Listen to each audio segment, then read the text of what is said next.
Hello मेरे प्यारे विद्यार्थियों, स्वागत है आपका अपने YouTube चैनल इंग्लिश मस्ती रवि के एक बेहतरीन क्लास में। विद्यार्थियों, आज का जो क्लास है वो आपका हिंदी व्याकरण से संबंधित जो प्रश्न है, जो कि आपके परीक्षा में हर एक साल पूछता है, जो कि हमने आपको पढ़ा भी दिया है। हिंदी व्याकरण का जो 3 चैप्टर शब्द विचार, वर्ण विचार, वाक्य विचार, उसी से हम क्वेश्चन बता रहे हैं। और ये 10 क्वेश्चन में आपका 2 से 3 क्वेश्चन आपके परीक्षा में इससे जरूर देखने को मिलेगा। और ये जो हम क्वेश्चन आपको बता रहे हैं, ये सारा चैप्टर हमने आपको पहले से पढ़ा दिया है। तो जो विद्यार्थी पहले से उस चैप्टर को नहीं पढ़े हैं वो पढ़ लीजिएगा, और नहीं तो अभी का जो आपको जो प्रश्न बताया जा रहा है वो देखिए। उसको देखने से आपका जो भी कॉन्सेप्ट वहां बताए हैं वो यहाँ भी बता देंगे, तो यहाँ आपका क्लियर हो जाएगा। ठीक है, और आप प्रश्न भी देख लीजिए कि आपके परीक्षा में कैसे पूछता है। और यह जो आज हम प्रश्न लिए हिंदी व्याकरण का, वो परीक्षा में पूछा हुआ प्रश्न है। तो चलिए हम बढ़ते हैं आगे और देखते हैं। देखिए क्या है हिंदी व्याकरण का महत्वपूर्ण प्रश्न। पहला प्रश्न देखिए, जो 2023 में सारा पूछा गया वो बता रहे हैं। कहा अंगा का उच्चारण स्थान बताइए। तो हम विद्यार्थियों आपको एक वीडियो बना के दिए थे जिसमें व्यंजन वर्ण के उच्चारण स्थान का ट्रिक बताए थे। तो इसमें आप देखिए, ये जो अंगा है ये किसमें आता है? क में। और हम आपको बताए थे कि 5 हमारे मुंह में 5 ऐसा अंग है जिससे हम क्या करते हैं, किसी भी ध्वनि को बोलते हैं। तो पहला क्या है? कंठ, दूसरा था तालु, तीसरा था मूर्धा, चौथा था दंत और 5वां था ओष्ठ। ठीक है, तो जितना भी कवर्ग है उसका उच्चारण कंठ से होता है, चवर्ग का तालु से, है ना, मूर्धा का टवर्ग से, दंत से होता है तवर्ग का, और होठ से होता है पवर्ग का। ठीक है, तो ध्यान दीजिए क्या बोल रहे हैं, अंग का उच्चारण स्थान। तो अंग किस में आता है? क में। तो इसका उच्चारण स्थान किससे होगा? कंठ से। तो पहला का आंसर आपका क्या हो गया? कंठ। ठीक है, दूसरा देखिए ट का उच्चारण स्थान। तो ट किस में आता है? देख लीजिए मूर्धा में। तो ट का उच्चारण स्थान किससे हो गया? मूर्धा से। और ये जो क्वेश्चन है बाबू, ये 2023 के परीक्षा में पूछा हुआ 3 क्वेश्चन है। ये तीनों क्वेश्चन 2023 के परीक्षा में पूछा हुआ है। देखिए बोल रहा है बा का उच्चारण स्थान। तो बा किस में आता है? पा में। और पा वाला जो भी उच्चारण स्थान किससे होता है? होठ से। तो बा का उच्चारण स्थान क्या हो जाएगा? होठ। तो देखिए मात्र कुछ ही देर में आप 3 क्वेश्चन आराम से बना दिए और 3 नंबर आपका हो गया। ये जो क्वेश्चन है वो 2023 के परीक्षा में पूछा हुआ है। आगे देखिए, देखते हैं 4 नंबर क्वेश्चन। यहाँ से जो भी क्वेश्चन है देखिए 2022 में है, 2022 में जो है वर्ण विचार, शब्द विचार, वाक्य विचार, इसी से लगभग 5 प्रश्न पूछा था। तो 5 नंबर ऐसे ही आपका हो गया, है ना। और जो विद्यार्थी वर्ण विचार, शब्द विचार, वाक्य विचार को नहीं देखे हैं उसका क्लास आप जरूर देखिएगा। देखिए क्या कह रहा है, यर लवा कौन सा व्यंजन है? यर लवा कौन सा व्यंजन है? तो हमने आपको बताया था कि व्यंजन जो है बाबू वो 6 प्रकार का होता है। कौन कौन?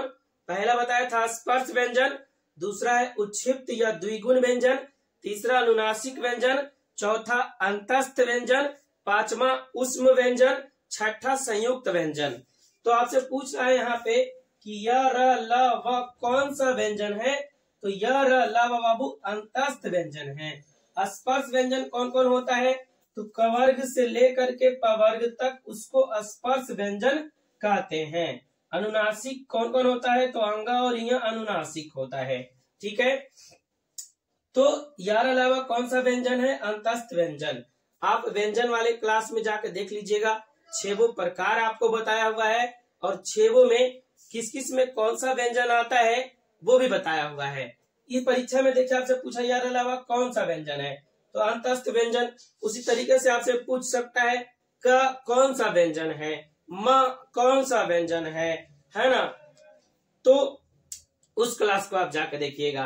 नेक्स्ट क्वेश्चन देखिए क्या कह रहा है, हिंदी में अनुनासिक वर्णों की संख्या कितनी है? अनुनासिक वर्ण क्या कौन सा होता है? तो वैसा वर्ण जिसको बोलने में नाक का भी क्या होता है? योगदान होता है, उसको अनुनासिक वर्ण कहते हैं। और प्रत्येक वर्ग का 5वां वर्ण अनुनासिक होता है। प्रत्येक वर्ग का 5वां वर्ण प्रत्येक वर्ग का पांचवा वर्ण क्या होता है? अनुनासिक होता है। जैसे कवर्ग का पांचवा वर्ण क्या है? अंगा। चवर्ग का पांचवा वर्ण य, टवर्ग का पांचवा वर्ण न, तवर्ग का पांचवा वर्ण न, और आपका पवर्ग का पांचवा वर्ण क्या होता है? म। तो ये देखिए 5 आपका क्या है? अनुनासिक है। अंगा, य, न, म। तो अनुनासिक वर्णों की संख्या कितना हो गया? 5। कितना? 5। नेक्स्ट क्वेश्चन देखिए 6 नंबर। कह रहा जिन शब्दों के खंड सार्थक ना हो उन्हें क्या कहते हैं? तो हम देखिए आपको बताए थे शब्दों को रचना के आधार पे 3 भाग में बांटा जाता है। कौन कौन शब्द? रूढ़ शब्द, यौगिक शब्द और योग रूढ़ शब्द, है ना। तो हम आपको रूढ़ शब्द जब पढ़ाए थे तो बताए थे कि जिन शब्दों के सार्थक खंड ना हो, मतलब जिसको आगे हम तोड़ नहीं सकते हैं, उस शब्द को क्या कहते हैं? है तो उस शब्द को क्या कहते हैं? रूढ़ शब्द कहते हैं। तो वही पूछ रहा है जिन शब्दों के खंड सार्थक ना हो उन्हें क्या कहते हैं? तो उन्हें क्या कहते हैं? रूढ़ शब्द कहते हैं। चलिए नेक्स्ट क्वेश्चन देखिए 7 नंबर। कह रहा रचना के दृष्टि से वाक्य के कितने प्रकार होते हैं? तो जब हम वाक्य विचार पढ़ा रहे थे तो उसमें आपको बताए थे रचना के दृष्टि से वाक्य 3 प्रकार के होते हैं। सरल वाक्य, मिश्र वाक्य और संयुक्त वाक्य। तो आपको क्या आंसर मारना है? 3। ठीक। देखिए फिर से 8 नंबर क्वेश्चन ये 2022 में पूछा है। माँ का उच्चारण स्थान बताइए। माँ किस में आता है बाबू? पा वाला में। तो पा वाला जितना भी है उसका उच्चारण कहाँ से होता है? ओष्ठ से। तो पा में ही ना माँ आता है ना। तो माँ का उच्चारण स्थान क्या हो गया? ओष्ठ हो गया। इस तरीके से आपका क्या है? 8 क्वेश्चन कंप्लीट हो गया। 9वां क्वेश्चन देखिए क्या कह रहा है। जिससे किसी बात के न होने का बोध हो उसे क्या कहते हैं? अच्छा, वैसा वाक्य जिसमें न आए, न, है ना, तो उसे निषेधात्मक वाक्य कहेंगे या नकारात्मक वाक्य कहेंगे, है ना। तो क्या होगा? देखिए निषेधवाचक वाक्य क्या कहेंगे? निषेधवाचक। हमने आपको पढ़ाया है, ठीक है। चलिए, तो जिस वाक्य से ना का होने का बोध होता है उसे निषेधात्मक वाक्य कहते हैं। 9 नंबर क्वेश्चन हो गया। 10 नंबर कह रहा है हर तरह के संकटों से घिरे रहने पर भी वह निराश नहीं हुआ, किस वाक्य का उदाहरण है? तो हमने आपको बताया था रचना की दृष्टि से वाक्य 3 प्रकार का होता है। कौन कौन वाक्य? सरल, संयुक्त और मिश्र।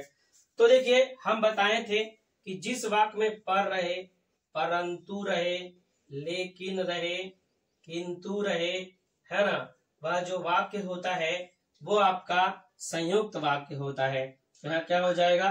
संयुक्त वाक्य। ठीक। नेक्स्ट 11 नंबर प्रश्न देखिएगा क्या कह रहा है बाबू।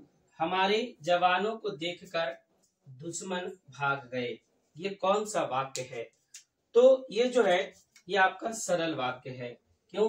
क्योंकि इसमें क्या है? एक उद्देश्य है और एक ही विधेय है। वैसा वाक्य जिसमें एक उद्देश्य और एक विधेय होता है उसको हम सरल वाक्य कहते हैं। और संयुक्त वाक्य और मिश्र वाक्य को आपको पहचानने का नियम बता दिए थे। संयुक्त वाक्य का क्या है?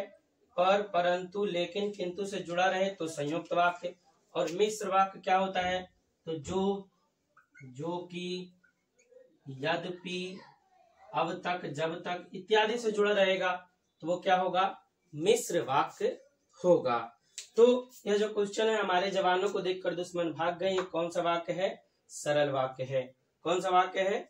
सरल वाक्य। क्वेश्चन कंप्लीट हो गया, है ना। 11 क्वेश्चन आपका कंप्लीट हो गया जो कि वर्ण विचार, शब्द विचार और वाक्य विचार से था। और आपके पिछले परीक्षा में पूछा हुआ था जो कि हम आपको 3 चैप्टर पढ़ाए, तीनों से रिलेटेड क्वेश्चन करवा दिए कि आपके परीक्षा में कैसे आता है।